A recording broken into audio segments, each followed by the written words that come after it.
I was a post player. Every time I got the ball, my mom would tell me to pass it because it would be off my foot, out of bounds somewhere.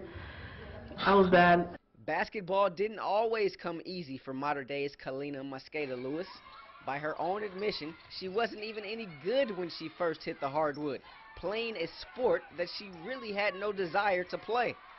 My dad made me start playing basketball. I didn't really want to play, but I had already tried a whole bunch of sports. I was really good at softball, and that was my first sport that I actually loved. And then my dad was like, well, you know, basketball's kind of, you're pretty tall, and maybe you should try basketball. After that season, I was like, I hate it. I don't want to play anymore. I went back to softball, and it was too slow for me once I got out there, so I went back to basketball. As a 7th grader, she honed her skills by playing with some of the top 17-year-olds in the nation. Now, the modern-day senior is performing at a high level on some of the world's biggest stages. Playing for the USA team, that's been the biggest honor. It's been incredible being able to play on the team for the past 2 years.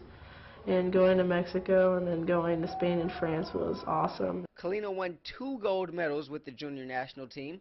She was recently selected to the WBCA and McDonald's All-America teams.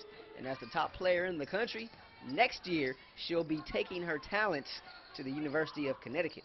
I actually went on an official visit with a lot of the freshmen that are there now, and I loved it. I was like, oh my gosh, this is like such a great atmosphere. I'm like big on family, and like my team's basically my family, every team that I've been on.